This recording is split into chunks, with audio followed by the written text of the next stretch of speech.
Good morning, Boker Tov, and welcome back to Living with Emunah. Welcome to our last Living with Emunah shir for the year. The bad news is it's the last shir for the year. The good news is we'll resume the shirim next year, which also is next week. So that's the good news. Next week we are on. Why not? Our Emunah series is incredibly generously sponsored by Dr. Zavi and Bella Morgan in memory of Rabbi Dr. Brian Galbert and in memory of Bella's mother, Ellen Shanzer.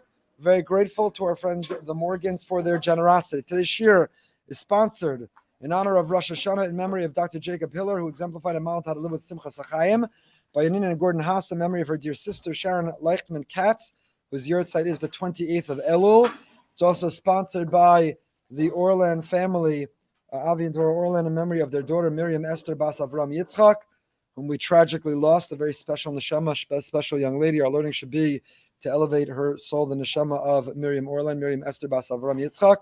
And also I want to add, our dear friend Merv Jacobs had a heart attack last night. Unfortunately, he's in the hospital and very, very dire. We daven for his well-being and for a refuah shleima, for a miracle. Please have Merv in your thoughts and in your tefillas as we go forward. Okay, I'm going to begin as we always do with a Emunah email.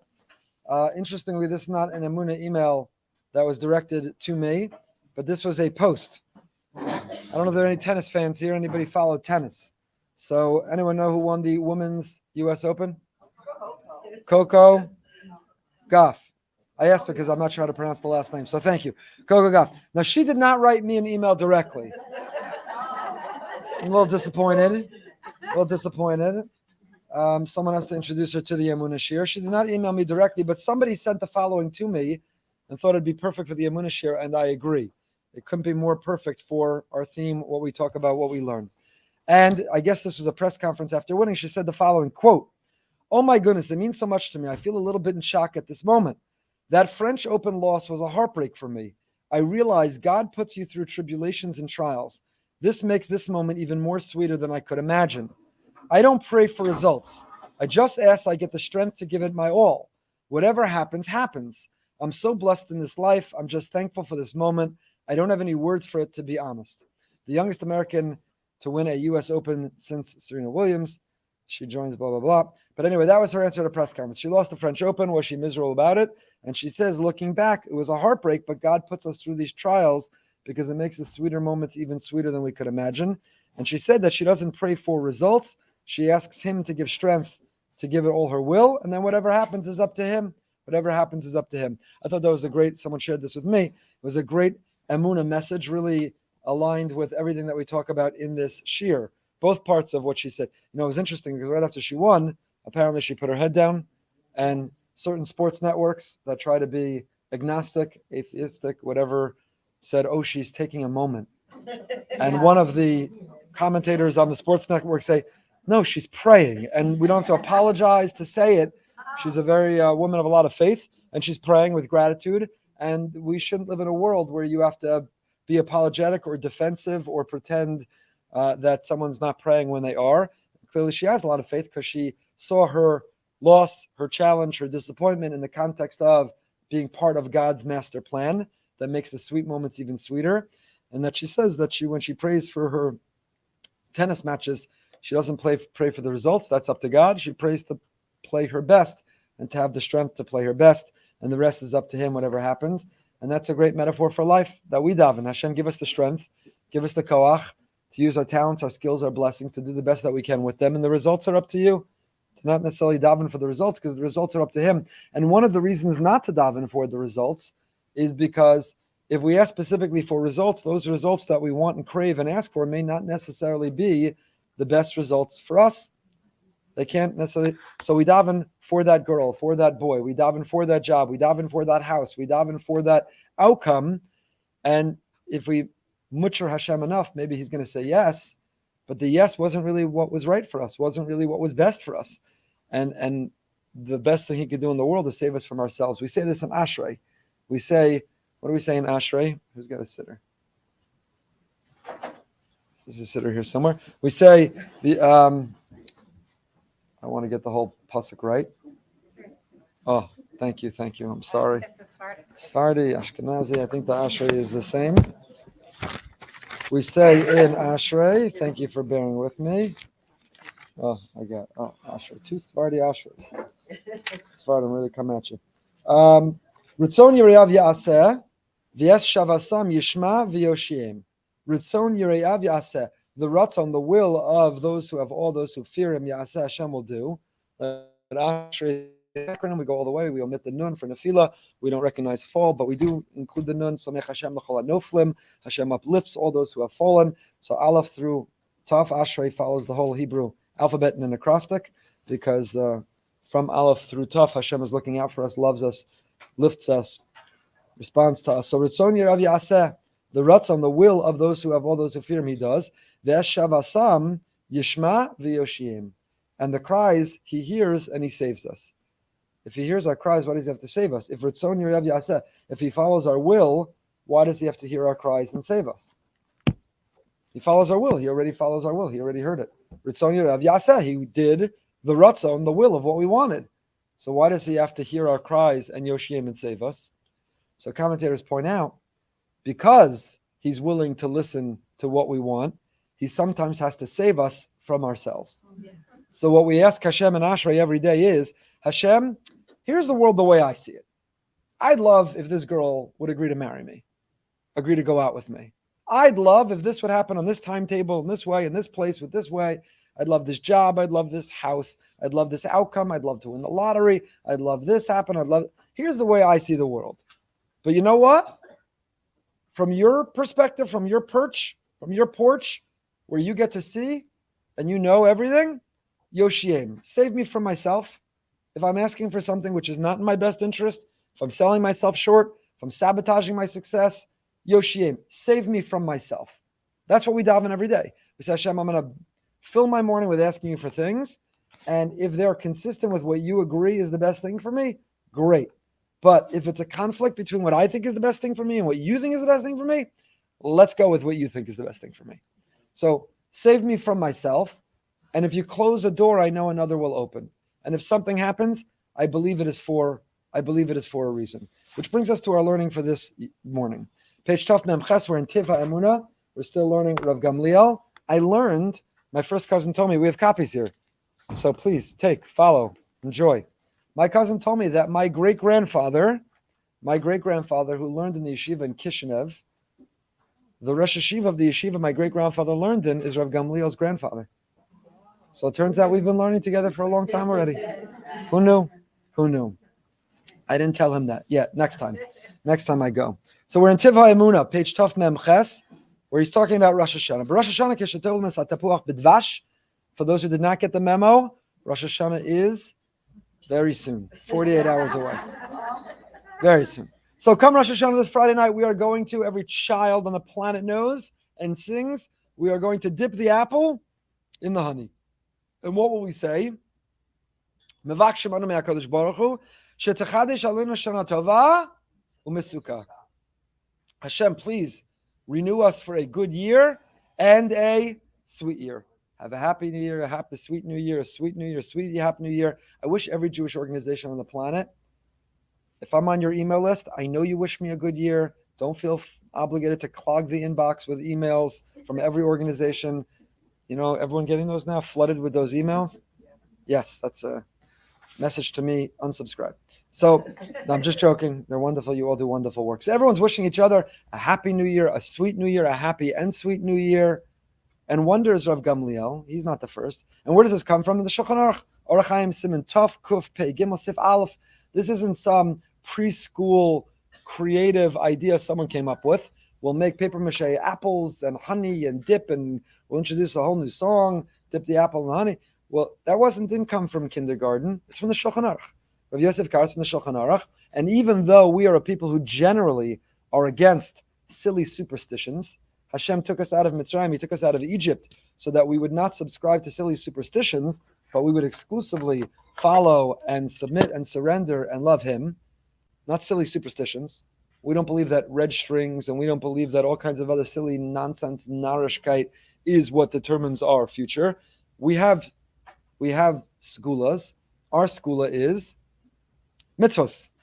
Torah tells us we're an Am Segula, a nation of Segula. What is a Segula? Hashem says, I have 613 Segulas. We say, no. I don't have time for your Segulas because I'm too busy tying a red string around my wrist. But Hashem says, but I have 613 things which can protect you and heal you and help you and give your life meaning and purpose and direction and gives me happiness and pleasure. We say, no, I don't. Those aren't so important. There was somebody on my way to the kotel that promised me if I tie this red string, then my children will be safe, everything will be good. And the Tosefta, which is Tanaitic literature, says if you tie a red string and you think that that's going to ward off some evil, that's Darche Ha'amori, you're an idolater. That's a form of idolatry. We don't believe in silly superstitions and narishkeit and skulas. We have 613 skulas that are called Torah and mitzvos. So how do you reconcile? What do we dip in apple and honey? That's what's going to give you a sweet new year. You could be cruel, unkind, dishonest, abusive, neglectful, disobedient of Hashem's Torah, but you dip the apple in the honey, so that's it. Good New Year, sweet New Year. It's that easy, right? Wrong. So how do you reconcile the being opposed to skulas with doing these things? So it goes back to the Gemara. The Gemara says Simana Milsa. The Gemara says that on Rosh Hashanah night, it is an exception to the rule. We believe that there is a power in these symbols, Simana Milsa. So we eat all the different foods that their name correlates with a theme, with an idea, and we hope that it will motivate and inspire us in our ambition, in our goals, in our dreams, in our behavior, and so on. So one of the things we do is dip the apple in the honey. V'amizbonim sholim, says Rav Gamliel, if you think about it for a moment, you ask yourself, Mesuka, sweet? Zumativa. Why can't we wish one another have a happy year? I'm sorry, have a good year. Have a good year. Why do we have to say have a good and sweet year? If you said good, isn't it inclusive of everything, including sweet? So just say L'shana Tova. Why do you have to say Shana Tova? Umituka, umisuka. Just say Shana Tova, and that includes. Why do we add on misuka? So I want to tell you. When I don't think I mentioned this last week. When I had breakfast with Rabbi Leo D, my dear friend, I know he listens still. He should be giving every Emunah shir. I don't know why he listens, but he still texts me, and I'm honored and flattered. Most of them are telling me it's time to get to Israel, but also referencing things in the Emunah shir. So I don't have his permission, but I'm going to tell the story anyway. So we had breakfast, and we did a little video afterwards, and that was posted in our Elul behind the bima. But we had many conversations. So he was telling me the following. Stop me if I told you this, but he would tell me the following. The Gemara says there are three things that happen keherafayim. I know. When I gave him a hug and I wished him a good year, and we said Mashiach should come, we should be reunited with the people we love that we've lost, and Mashiach should come. So he said to me the following. He said, the Gemara tells us there are three things that happen keherafayim. Three things that happen like the blink of an eye, like the snap of your finger. They happen sort of immediately, abruptly, out of nowhere. One of them is you find a lost object. You find something lost. That happens immediately. It happens out of nowhere. And the second is that you can suffer a tragedy, a loss. And the third thing is Mashiach comes. So he says, the first two I know, I've experienced in my life. And he told me the story about when he met Lucy, his wife, and immediately he knew he was going to marry her. The Gemara Chazal tells us, the Gemara in Kedushin, we learned it recently in the Daf Yomi, that when a person gets married, it's like they found a lost object. Really, min hashamayim basher, we do believe this. Really, we were one soul that was separated in two, and we came down to this earth and we look for our other half. And when we find them a successful marriage, then it's two halves becoming a whole. It's not 1 + 1 = 2. It's two halves becoming a whole. So the Gemara says that, and for many, they lose a lost object and it takes them a long time to find it. For others, they lose a lost object. It was right under their nose. They find it immediately on the spot. I was once standing at a carousel. I was a madrich on a summer program with somebody who was a little older, hadn't been married yet, was trying to get married, and we were waiting for our suitcases. And he said, shidduchim, dating, marriage is a lot like the carousel at the airport. You watch each bag come off and you think, maybe that's mine. Maybe the next one is mine. And he said, sometimes one comes off and it comes and that's mine. Then you take it off and you say, it looks just like it should be mine, but it's not mine. It looks just like mine, but it's not mine, and you have to put it back. But hopefully you wait long enough, and eventually yours comes. And if they lost it, They deliver it. Eventually it gets delivered. But if you wait and you're patient, eventually yours comes. That was the metaphor that he told me. But the Gemara says it's like a lost object, because this is not the first introduction, the first time you're meeting. I said under, I think, my first order's chuppah, why don't we make a shechianu under the chuppah? Many ask and many answers are given. If getting married is a mitzvah, or is at least a prerequisite to the mitzvah of having children, make a shechianu under the chuppah.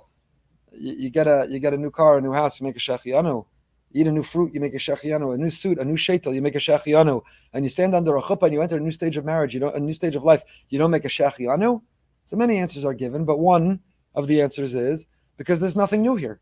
Already from 40 days after you were conceived, the heavenly voice already said, so-and-so is going to marry so-and-so. You were two halves that were split, that were simply restored. You don't make a shechianu when you find something that you previously owned and you lost and you got back. So you don't make a shechianu because this isn't the first moment of this union. This union has long since pre-existed. This union has been meant and predetermined from above. The idea of basher, there's a lot more to say about it, not for now. It's a little bit of an oversimplification, but the idea of basher. So it's the idea of losing a lost object and getting it back. So Rabbi D said to me, he says, I know what it means to find a lost object, keherafayin, because I saw Lucy and I knew I was going to marry her the moment I met her. He says, I also know what it means to suffer loss, keherafayin, because it was Chol HaMoed Pesach and we were on a tiyul and we were in two separate cars. Everyone was healthy, everyone was happy, everything was wonderful, everything was amazing. And like that, his life changed. Like that, his life changed. An evil, wicked terrorist, an evil, wicked Palestinian terrorist shot and killed his wife and two of his daughters. Keherafayin. So he said, so I know what it will mean that Mashiach can come keherafayin. Everyone knows, what is that? Mashiach's going to come. The whole world order is going to change. Redemption will occur. It's going to feel like the blink of an eye. What does that mean? If it's not in your experience, you don't know what it means. But he says, I know what it means because it's in my experience. Because I found my lost object and then I lost my lost object, both keherafayin. Why am I telling you this story? Because he was telling me, keherafayin, something good. I found my lost object. And then he said, keherafayin, I suffered, and he was about to say the tragedy, the loss, the sad, the pain of losing Lucy. But he stopped himself. This was just me and him. There was no camera on, there was no audience, there was no microphone, there was no one watching. There was no journalist interviewing. This was just me and him. And he stopped himself and he said, I know what it means to find the lost object, keherafayin, and I know what it means to have experienced. And instead of saying a tragedy, he said, a yet unrevealed good, keherafayin. He described the murder of his wife as a yet unrevealed good. That's his approach. That's his perspective. That's his attitude. It's not everybody's, and there's certainly no judgment of people who experience the worst, the most horrific, the most painful, the most unimaginable in different ways. Everyone experiences it their own way, without comparison and without judgment. But that's how he experiences it, by saying to himself, this is unbearably painful, but all that God does is for good. So this is a yet unrevealed good. I don't know. And when I get upstairs, I'll have a lot of questions, he says, and demand an answer of how this can go from an unrevealed to a revealed good. What could be good in it? What is good about it? But he described it, and I tried to maintain my composure because he said it in passing in a conversation over breakfast, and it's extraordinary that he was able to, but he describes it as a yet unrevealed good. Says Rav Gamliel, Kadosh Baruch Hu nosein lanu tamid shana tova. By definition, every year is a good year because all that God does is for good. Sharei anu ma'aminim be'emunah shlema shekol ma she'Hashem oseh hakol l'tova. Everything Hashem does is for good. Koloshim Chazal, the Gemara says in Brachos Daf Samach, Kol ma da'avid Rachman l'tav avid. Everything God does is for good. Everything God does is for good. V'kol hakore itanu gam im hu nira be'einenu ra. Even that which appears, which we experience, which is painful, is good. Is good. I've shared with you many times. I heard from someone who lost his wife tragically young. Wrote a book about it. A Rav from England. He said, painful things happen to good people. Bad things don't happen to good people. Bad and good, God is the only and ultimate judge. Painful and pleasurable, that's our experience in this world. And that's what Rabbi D was expressing. It's a yet unrevealed good that's experienced right now as unbearable pain. Unbearable pain. And that's complicated. And none of us should minimize how complicated it is for the people in the unbearable pain and how hard it is to even say the words that somehow it is a yet unrevealed good. But that's what we strive for. That's our aim. That's our goal. That's where we want to get, is philosophically our understanding of theodicy, our living with Emunah, is to get to a place where we can say, even that which we experience as unbearable pain, that we wish we never had, that we daven, that we bear some resentment, that we demand explanations, that we protest and object to God for, that we scream and yell at Him about, even that which we experience as unbearable pain is a yet unrevealed good, because Kol man da'avid rachmano l'tav avid, and because bad things don't happen to good people, painful things do. So now he explains that's why we wish one another. A shana tova umituka. You know why you have to add the word misuka, sweet? Because every year by definition is tova. If it's the year that God gave us, and that's the year that was meant to be, and that's the year that was right for us. But we hope and we wish and we ask and we beg and we plead that which is good is also sweet. Shana tova. It's going to be a good year because all that God does is good. But we hope and we wish and we ask that which is good is also sweet. Hashem, show us your loving kindness. Really, Hashem, I believe that all that you do is good and kind. But Hashem, I'm asking you, please, that which you are doing that is good, also let me see and let me know how it is good. Don't just do good, but do good in such a way that I can see and that I can know that it is good. Do it in both. Do it in both. That's our hope. That's our wish for this year. Going into next year, going into Rosh Hashanah, we are confident and we proclaim that God, all that you do is good. Some of it's revealed good and some of it is yet unrevealed good. But Hareini Hashem Chazdecha, reveal to us the good. Do a good that is a revealed good. Do a good that is not only good because you are the objective authority on what's good or bad, but do a good that's also sweet. That's why we eat sweet things on Rosh Hashanah. We say, Yehi ratzon shetechadish aleinu shana tova u'mesuka. Yehi ratzon, may it be your will, Hashem, that the year ahead not only be good, which by definition it will be, but let the good also be sweet. Just like we will taste the sweetness of the apple and the honey, let us see and feel and taste the sweetness and all the good that will be in the year ahead. Let us taste it. So I want to tell you a parable I saw. A Chinese farmer gets a horse. You didn't see that coming. A Chinese farmer.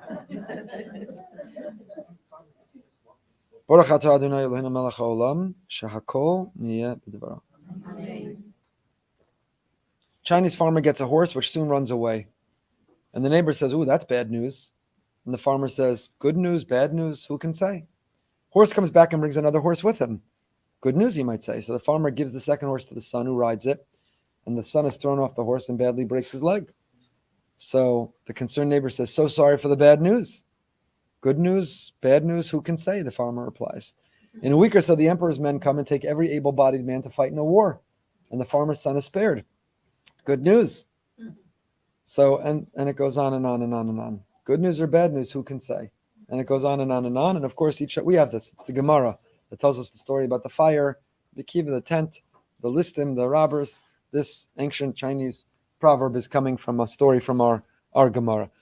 But that's the sort of attitude in life. Good news, bad news, who can say? Now, people suffer categorical, tragic, painful, unbearable loss. We can say. We can all say how painful. We can say. With empathy and sympathy and love and support, we can say. But again, from God's perspective, we can say it's painful. Good or bad is up to God. And that's why we say, Hareini Hashem Chazdecha, Hashem, that which is good, don't let it only be revealed good in our life. Don't only have unrevealed good in our life. Give revealed good. Let the Shana Tova, let the year that's good, also be Mesuka. Let it also be a year that is sweet. And that is our avoda over this holiday of Rosh Hashanah. This is what we're working on right now, these final days of Elul and Rosh Hashanah, Seres Yemei 3 Yom Kippur. Here's our mission, here's your homework. Are you ready? Our job on Rosh Hashanah is to be Mamlich HaKadosh Baruch Hu. We are coronating the Almighty as King. Everything. If you have to reduce Emunah to Rosh Hashanah to one word, it is That's why I'm not a teacher. I just gave away the answer. It is Emunah. If you had to reduce Rosh Hashanah to one word, it's Emunah. That's what we're doing in shul. There's me and you. We're in a relationship. Let's talk. I made some mistakes in our relationship. I've come up short. I've disappointed. I want to take ownership, extreme ownership. I want to take responsibility. I want to communicate. I want to make more time. I want to repair the damage I've done. I want to pledge to do things differently. I want to feel your love. I want to hear what you have to say of me. I want to hear about your needs. And I want to promise to be more attentive to them. That's what Rosh Hashanah is really all about. God is the Melech Malchei Amlachim, is the King of Kings, and we are here to coronate him. That's what we are doing. They tell a story. It appears many places. I have two svarim in front of me where I saw the story. It appears a little differently in different places. But the Baal HaTanya, when he was by his Rebbe, the Maggid of Mizrich, the Hilga Baal HaTanya, the Alter Rebbe of Lubavitch, of Chabad, the Baal HaTanya was by his Rebbe, the Maggid of Mizrich, and the Maggid finishes davening on the night of Rosh Hashanah, and the Baal HaTanya was still davening. So they waited. They waited at the meal. They weren't going to start Kiddush until the Baal HaTanya was done davening. They waited and they waited and they waited and they waited and they waited and they waited. And where was he? So they went back to shul and they found him. There's different versions again of the story. His davening went on forever and ever and ever because he was lost on one phrase, one expression that we have in our davening of Yamim Noraim. And they thought, maybe he's, the whole Shemona Esrei is taking him forever, the whole Marav is taking him forever, but there was one expression that was taking him forever. And what was it? It was V'yeda kol pa'ul ki ataf alto. They say they came in and he had the shtender he was davening at, and he was pounding it again to different versions. He was banging it on the floor and throwing it against the wall and screaming at the shtender. V'yeda kol pa'ul ki ataf alto. Let every creation know that you are the creator. And afterwards, when they say, what took you so long? And, we were happy to wait, but where were you? He said, I couldn't finish davening until I banged into the shtender, till the shtender knew that v'yavin yodea kol pa'ul ki ata pa'alto, till the shtender, this created entity, knew that there was a creator. That's the mission of Rosh Hashanah. That's the mandate of Rosh Hashanah. That's what we're working on this time of year. In our own lives, in the lives of our family, talk about Hashem. And manti adaber, we have faith in Hashem when we talk about him. See him everywhere, talk about him, thank him, ask him, object him and protest to him, but be in a relationship with him. Coronate him, surrender to him, submit to him, recognize that he's everywhere and he's what it's all about. And that's what this world and that's what this life are all about. That's what it's all about, being Mamlech Hashem. That shofar that we're going to hear only on one day this year, because the first day is Shabbos. We have to be the shofar on the first day, and we listen to the shofar on the second day. According to the Grad of Vilna Gaon, the purpose of the shofar, there's a lot of different interpretations of the shofar, but the Vilna Gaon's approach, I'm giving you a kavana, something to think while listening to the shofar. You're at the coronation ceremony of God. This is the inaugural ball of the Almighty. We've just coronated, we've elected him king once again. And at the king's ball, there are trumpets, and the shofar is the trumpet at the coronation of Hashem.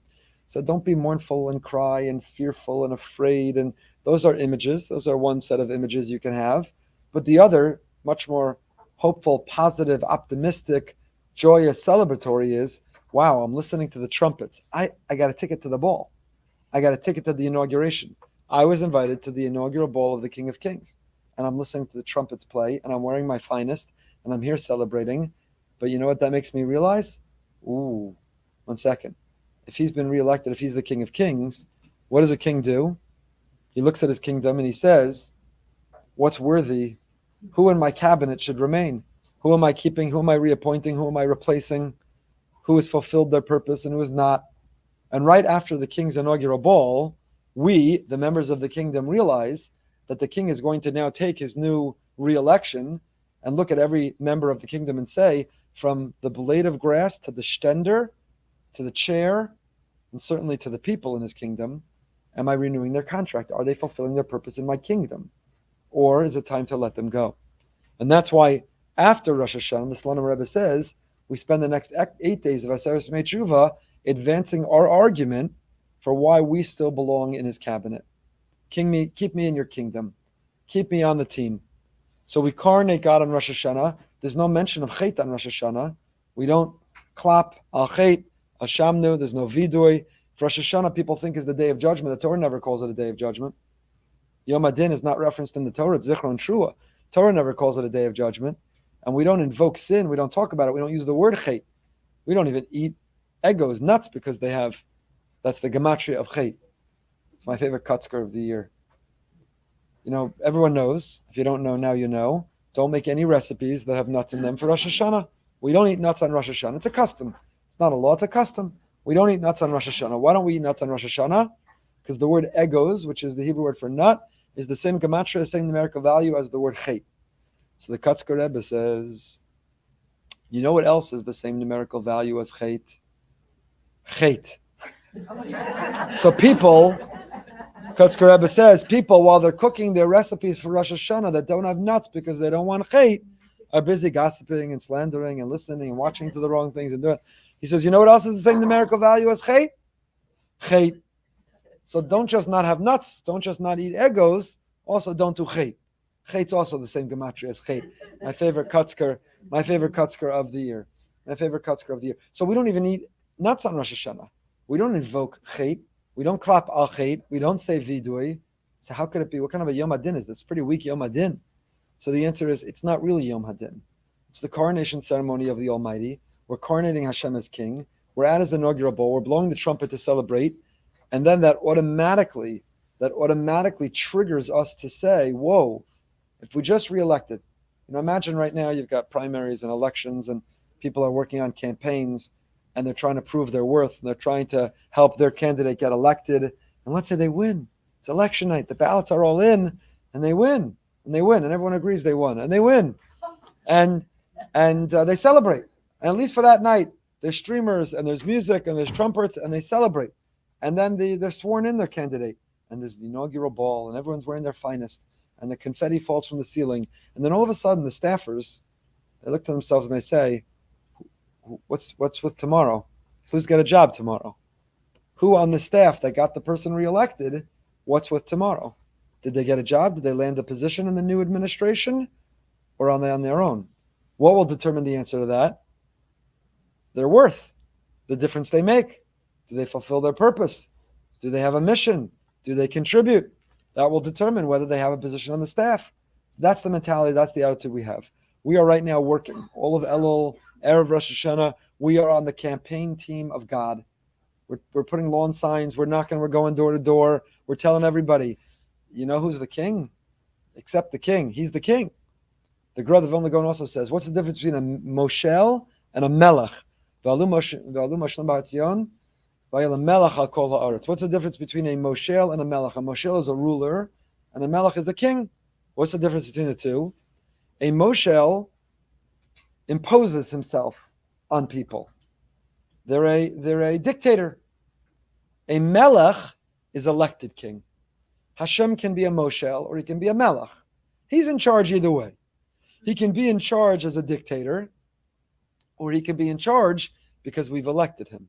And the Gra says that's why we long for the day when he will go from being moshel HaKol to being melech HaKol Haaretz. From the whole world, who are, whether they know it or not, ruled over by him, dictating what happens. And we long for the day that everybody will see him, accept him, surrender to him, and he'll go from being a moshel, a ruler, to being a melech who's elected. So how will we get to that day? What's our mission and our purpose? The Bavitcher Rebbe was not only about loving and inspiring Jews, but teaching the 7 Noachide laws to the whole world. Torah wasn't meant just for the Jews. The Torah is a blueprint for creation. Torah is not just for Jews. The Torah is how to repair and redeem a world that is increasingly feeling irredeemable and confused and complicated and further from Hashem's vision and plan for it. And that's our mission, that's our job as Jews. Shout from the rooftops, and everyone we interact with, tell them and demonstrate to them that there's a melech. Don't just be the subject of this moshel, accept and elect him the melech. There's a king, he's the king of kings, he has a vision, he has values, he has expectations of us. Don't just be a taker, be a giver. Don't just ask about your rights and entitlements, what are your duties and obligations. You want a position in the cabinet? You want to be rehired as a staffer? Join the campaign. Help us elect him and coronate him king. That's what we're doing. That's what Elul's about. That's what we're doing. And then Rosh Hashanah, we're going to, that's it. Our candidate won. He's the only candidate, and he always wins. Spoiler alert. Spoiler alert. He's the only candidate, and he always wins. But we're going to be at the inaugural ball. We're going to be at the celebration. There's going to be trumpets blasting, and it's going to be amazing. you know what happens on Motzei Rosh Hashanah, Tzom Gedalia, and for the next 8 days to Yom Kippur? When does he decide who's in the cabinet? When does he hand out the job offers? Ne'ilah. Right after Ne'ilah, God's giving out the job offers. Some say you can still apply for the job till Hoshana Rabbah. Some say you can still sneak in and get a job till Zos Chanukah, the last day of Chanukah. But really, when does he give out the jobs? When do the gates close on the job offers? Ne'ilah. So from Motzei Rosh Hashanah till Ne'ilah, we are there making our case. This is what I can offer. This is how hard I'm going to work. This is why I'm here. This is the position I have to offer. That's why, by the way, in our davening, Rav Gamliel also says this somewhere else in here. He says that's why. What's the sentence that we're adding in our davening? Zachreinu l'chaim. Tempted to sing it for you, but well, that would be a kapara for you. I'm not going to do it. Zachreinu l'chaim, melech hafetz b'chaim, kasveinu b'sefer chaim, l'mancha, Elokim chaim. What kind of argument is that? Zachreinu l'chaim. Hashem, the world is unpredictable and we don't know what's going to be. And we had to interrupt, come to the Emunah shir, listening to a levaya of somebody in Israel, a beloved member of our community. Nebuch, who came home, her father was at her house, working on her house, and she found him that he was no longer among the living. An extraordinarily exceptional person, Eli Weberman, from Miami Beach, grew up in Miami Beach, Rabbi Weberman's son, 67 years old. He wasn't in the best of health, and she came home to find her father. A tragedy, and he's being buried in Israel as we speak. I was just watching the Levi. Extraordinary. It's just a reminder of just how short life is, and how when everyone in that family woke up that morning, nobody thought that's how their day would end. And I'll reiterate, with someone who I admire so much and love, taught me, any day that you end with the same head count in your home as the way the day began is a good day, period. Whatever else is going on, if your day ends with the same head count in your house as the way the day began, it is a good day, period. If it's fixable, if everything else that's gone wrong is fixable, it's a good day. It's a good day if it's fixable. Beyond tragic. And it makes you believe this was the end of Elul that happened to him. Was this already decided on Rosh Hashanah and Yom Kippur and this year? And there's so many questions and so many challenges to it. And a person who was kulo chesed, all he did was live for helping and loving kindness to others. Life is so short. So we say, Hashem, Zachreinu l'chaim. Zachreinu l'chaim. If he knew, if his family knew last Rosh Hashanah, how much kavanah they needed to have for Zachreinu l'chaim to make it through the next Rosh Hashanah. Zachreinu l'chaim. Zachreinu l'chaim. Remember us to live. And we end. We make this all. Zachreinu l'chaim. Melech hafetz b'chaim. God, you love life. Don't you love life? You want life. Don't you love a big staff? Don't you want a big cabinet? Don't you want a lot of people? You like big staff. You like a lot of people. You like a lot of people working for you. So Zachreinu l'chaim. Give me a job. Keep me around. Give me a job. Because Melech hafetz b'chaim, you like having a big staff and a lot of people working for you. And then we end at Laman. And by the way, in the end, and don't do it for me.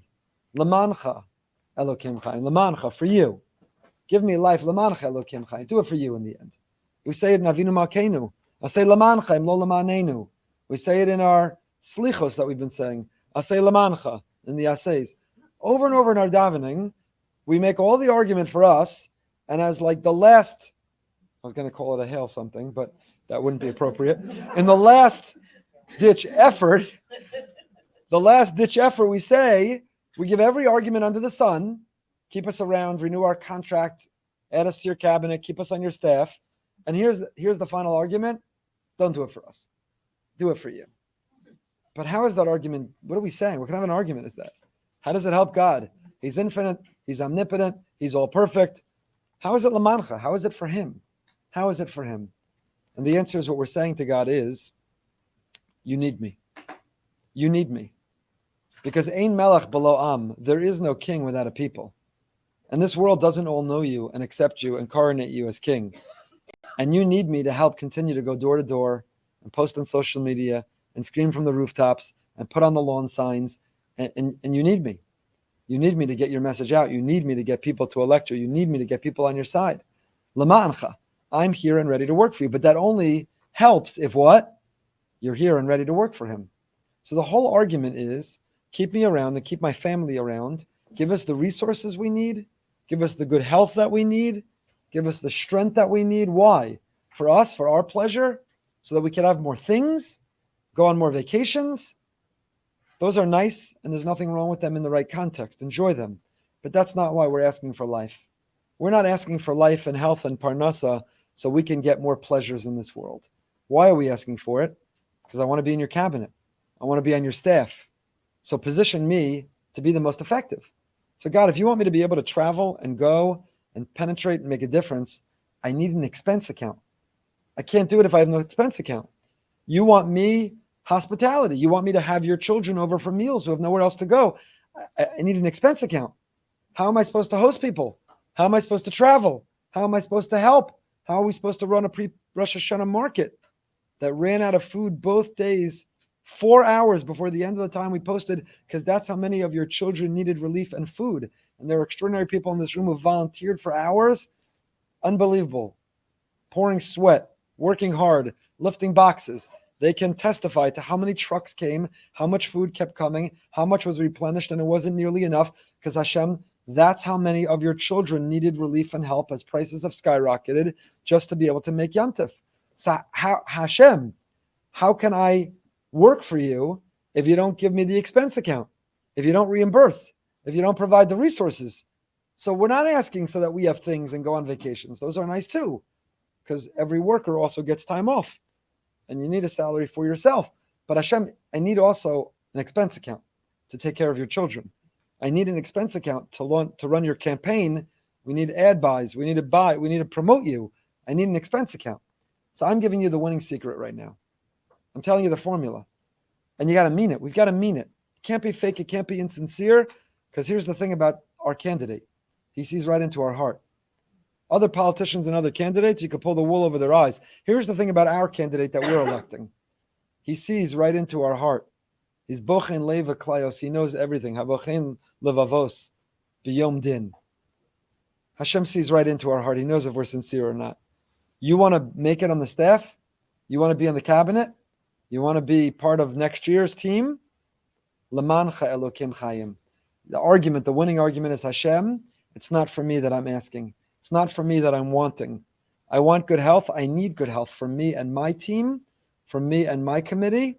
We need health and we need resources if we're going to best serve you. You want our home to be a place of chesed and hospitality. You want our lives to be tzedakah and giving. You want us to be able to take our talents and skills and to be able to change the world. We need the good health, the energy, the strength to be able to do it. That's my argument, Hashem. L'ma'ancha Elokim Chayim. I say L'ma'ancha. Do it for you. Do it for you. That's what we're asking. So what we're longing for, what we're saying over and over, V'yeda kol pa'ul ki ata fe'alta. From the standard of the chair, it should all know, God, that you're the king. You are the king. This is it. It's the coronation. Rosh Hashanah is not about tshuva in the classic sense of chet, of Yom Adin, of judgment. Rosh Hashanah, we're at the coronation. It's celebratory. It's happy. It's joyous. That's why the Torah says we're not wearing black and disheveled and unshaven. You know, you come before a physical judge, and we are wearing our finest, and we're happy, and we're eating, and we're drinking, and we're merry. Why? Because we're at a coronation. We're at an inauguration. But Motzei Rosh Hashanah, some Gedalia, we say, ooh, I've got 8 more days, 7 more days. The jobs are given out after Ne'ilah. That's when it's decided who got a job, who has a place on the staff and the cabinet. I've got to advance my argument. I got 8 days to prove myself. I've got 8 days to prove that I belong. How will I prove it? The more I live my life of service to you, the more I take care of your other children, the more I prove that with the resources and the health I can do great things, the more they'll be renewed. The more I don't really care about you, it's all about me. The more I have no interest in being of service to you, you serve me. The more that life is about me, then God says, out, we wouldn't all fire such a person. The staffer who sleeps in, comes late, leaves early, doesn't care, has an ego, can't follow consensus, isn't about the team or the mission. We wouldn't fire such a staffer? That's the argument that we make. So I end by wishing everybody a Shana Tova Umesuka. It'll be a good year. Will it be revealed good or yet unrevealed good, in the words of Rabbi Leo D? Will it be a year ahead that's only revealed good? That's what we daven. You know what revealed good is? The Mazel Tov section in our weekly. You know what yet unrevealed good is? The condolence section of the weekly. We want a year of only revealed good. Of only revealed good. You know, the Shemona Esrei is made up of so many parts. We have the praise of Hashem, we have the Bakasha, and we have the end, the Hoda'ah, the gratitude. So we want a year of Modim Shmona Esreis. Sometimes you feel like this is a Rifa'enu day. There's somebody in our life who's undergoing tests, who's sick, who needs a refuah. This is a Rifa'enu day. They're Barech Aleinu days. Running a food market, so many people who don't have. It's a Barech Aleinu day. We're davening for livelihood. There are days where the world feels so unfair and so unjust, and we're being treated so poorly, and it's a Hashiva Shavteinu Kevarishona day. Hashem, restore justice and truth. There's different brachas. I don't know, for me, like days can be characterized by different brachas in Shmona Esrei. So, and then there are days that are Kula Modim days. Wow, everyone's healthy, everyone's well, all good things, good news. It's a Modim day. Rabbi Alan Schwartz is a rabbi in Manhattan, a huge Talmud Chacham. Rabbi Alan Schwartz, he has a saying. My friend Lisa always quotes him. She asks him, Rabbi, what's the score today? Because rabbis have scores, like especially on a Sunday. How many weddings versus funerals versus unveilings, a bar mitzvah, a bris, unveiling, a funeral, a shiva house. What's the score today? 4-0, 4-2, 3-1, 1 against 3. What's the score today? So all of us have lives that what's the score today? And all of us have lives that the bracha in the Shemona Esrei, is it a Rafa'inu day, a Baruch Aleinu day, Shiva Shavteinu day, Shema Koleinu day? Is it a Modim day? So we say it should be a Shana Tova Umesuka. Every day should be exclusively a Modim day. Even Rafa'inu Baruch Aleinu days are Shana Tova. They're also good days because all that God does is good. But we daven and we bless one another that not only should our days be good, they should be good and sweet. Good and sweet. They shouldn't only be unrevealed good. Our days should be entirely filled with revealed good and revealed sweetness and only the best of everything. So we'll see you next year, Mitzvah Shem, which happens to be next week, next Wednesday. Tonight, Yocheved and I are going behind the beam with Rivka Ravitz. If you've never heard of Rivka Ravitz, she was the chief of staff of the 10th president of Israel, a mover and shaker in Israeli politics. Also happens to be the mother of 12 children. It somehow balances it all. She's our guest tonight on Behind the Bima. Until next year, stay happy, stay healthy, and stay holy.